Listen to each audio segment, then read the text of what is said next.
Hello everyone, good morning. আমি Anita from cinnamon with cloves. আজকে আমি তোমাদের কাছে একটা নান খাটাইয়ের একটা রেসিপি নিয়ে এসেছি। নান খাটাই আমরা সবাই জানি, ইট ইজ সো টেস্টি। নান খাটাই and butter cookies and coconut cookies is also so tasty. তো এগুলো আমরা বাড়িতেও করতে পারি, মার্কেটে তো কিনতে পাওয়া যায়, কিন্তু বাড়িতেও করতে পারি। আমার মনে হয় মার্কেটের জিনিসের থেকে যদি বাড়িতে আমরা করতে পারি সেই জিনিসটা অনেক হাইজেনিক হয়। তো আজকে আমি তোমাদের নান খাটাইয়ের যে রেসিপিটা আমি এখানে শুরু করছি। আচ্ছা, এইখানে আমি ঘিটা আগে দিয়ে দিয়েছি, দেখো এখানে ঘিটা আছে। এইবারে এইটা হচ্ছে আমি চিনিকে পেস্ট করে নিয়েছি, এটা আমি একটু একটু করে দিয়ে এর সঙ্গে মেল্ট করছি। আমি চিনিটা পুরোই এতে দিয়ে দিলাম।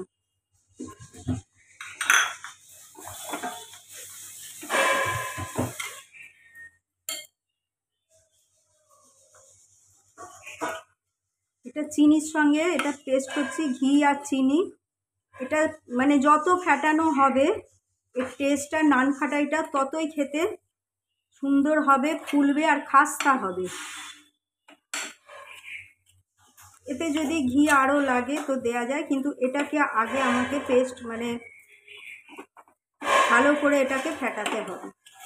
আমি এখানে আমার মানে এটা ইলেকট্রিক বিটারটা আমার ওই ফ্ল্যাটে রয়ে গেছে, আমি আনিনি, তো আমি হাতে করেই এটা করছি।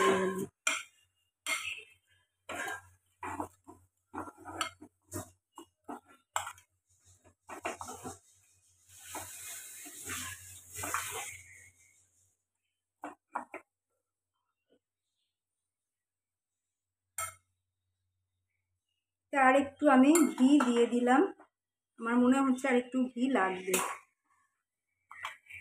ঘিয়ের ক্ষেত্রে কিন্তু কঞ্জুসি করলে হবে না, কারণ এই জিনিসটা এমনই, এটা ঘিটা ভালো মানে তেলেতেও অনেকে করে, তবে টেস্ট ভালো হয় ঘিয়েতে।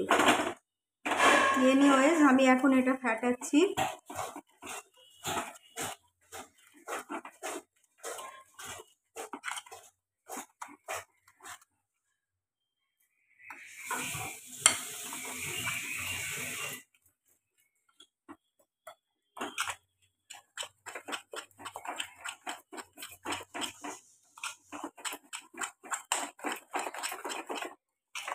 এটা আমাদের যেমন আমরা মানে ডাল ভিজিয়ে ডাল বড়া করি না, মানে ডালের বড়া ঝাল হয়, ডালের বড়ার আলু দিয়ে ডালনা করি আমরা। তো আমাদের সেই ডালটা যদি ফ্যাটানো ভালো না হয় তাহলে কি হয়, বড়াগুলো মানে শক্ত শক্ত হয়ে যায়। ঠিক সেই একই জিনিস এই নান খাটাইয়ের মানে ক্ষেত্রেও তাই, এটাকে খুব ভালো করে বিট করতে হয়, মানে ফ্যাটাতে হয়।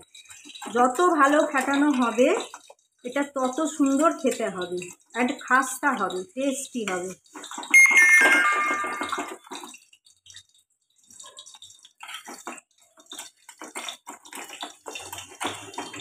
দেখছো তোমরা এই কালারটা আস্তে আস্তে চেঞ্জ হয়ে আসছে, যত ফ্যাটানো হবে কালারটা চেঞ্জ হয়ে আসছে।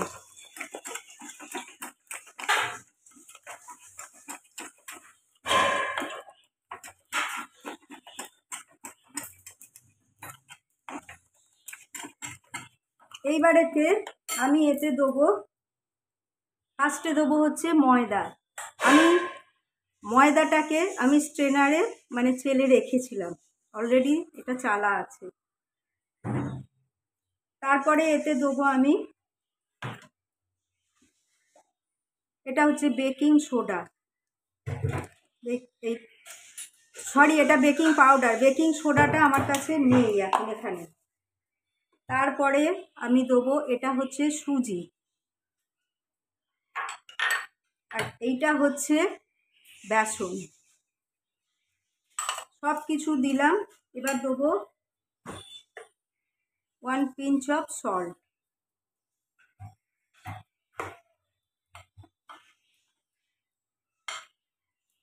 এবার এইটাকে ভালো করে মাখতে হবে এর সঙ্গে। আগে আমি চামচ দিয়ে নেড়ে নিচ্ছি।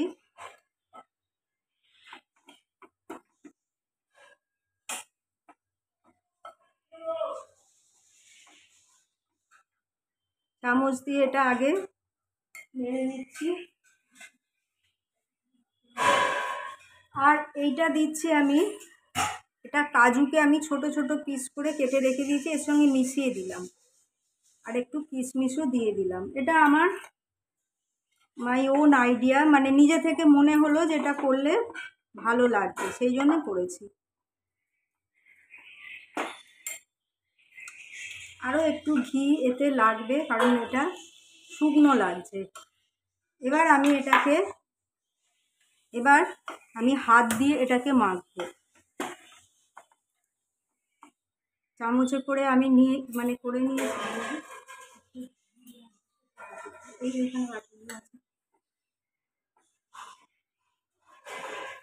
এটাকে একটা বেশি চাপ দিয়ে মাখা নয়, জাস্ট একটা ডো মতো করতে হবে।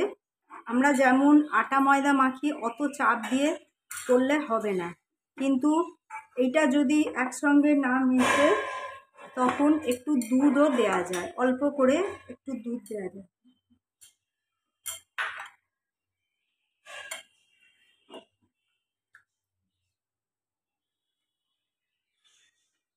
এই যে মুঠিটা হচ্ছে, এতেই বোঝা যাচ্ছে ময়ানটা আমার একবারে ঠিক হয়েছে।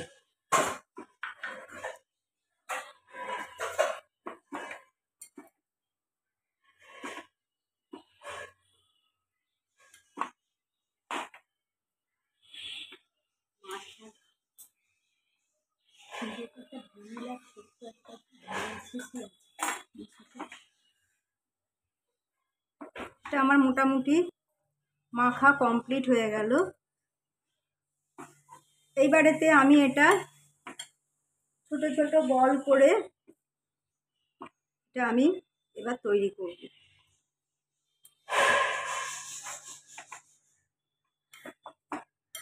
দেখো এই কনসিস্টেন্সিতে এসেছে, বুঝতে পারছো তোমরা? মাখাটা একদম ঠিক, পাতলাও নয় আবার খুব টাইটও নয়।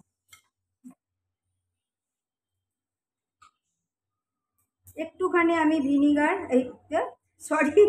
ভ্যানিলা এসেন্স দিয়ে দিলাম। এতে কি হবে, এর ফ্লেভারটা খাবার সময় খুব ভালো লাগবে। সামান্য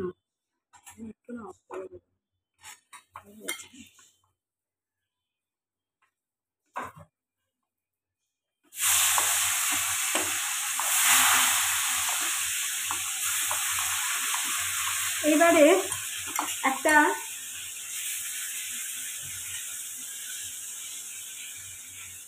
চামচের সাহায্যে এটা কেন করছি, যে তাহলে সবগুলো একই মাপের হবে। তোমরা দেখতে পাচ্ছ এইরকম ভাবে এই বার করে নিলাম। এই যে এবারে এর মধ্যে একটা ফিঙ্গার টিপস মতো দিয়ে দিলাম। এইভাবেই আমি প্রত্যেকটাই করব। আমি আবার যখন এটা কমপ্লিট হয়ে যাবে আমি তখন তোমাদের কাছে আবার আসবো। ওকে?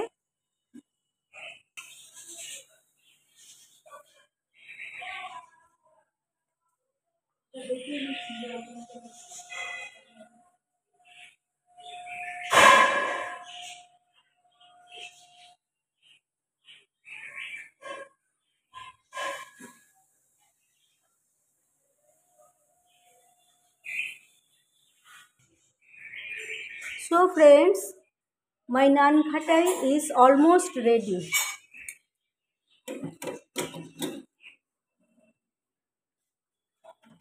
তোমরা দেখতে পাচ্ছ নান খাটাই ইজ অলমোস্ট রেডি। এটা ঠান্ডা হলে তারপরেতে আমি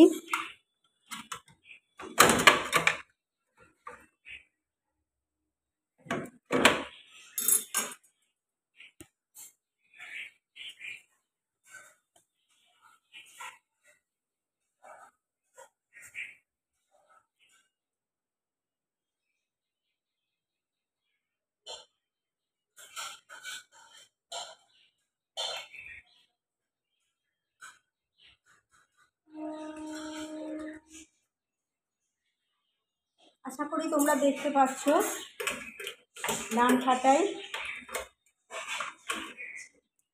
ইজ রেডি। দেখো, তো এটা ঠান্ডা হলে আমি তোমাদেরকে ভেঙে দেখাবো। এখন খুব গরম আছে। ওকে, সো ফ্রেন্ডস, আজকের মতো আমার রেসিপি আমি এখানে কমপ্লিট করছি। এই দেখো নান খাটাই আমি যেটা তৈরি করলাম, এতক্ষণ ধরে তোমাদের দেখিয়েছি কী করে করেছি আমি। তো আমি একটা তোমাদের ভেঙে দেখাচ্ছি। দেখো, দেখছো, এটা আরও ঠান্ডা হলে, এখন একটু হালকা গরম আছে, আরও ঠান্ডা হলে এটা আরও মুচমুচে মানে ক্রিস্পি হবে। তো আজকের মতো এইখানেই আমার রেসিপি আমি শেষ করলাম। Take care, love you all and bye by.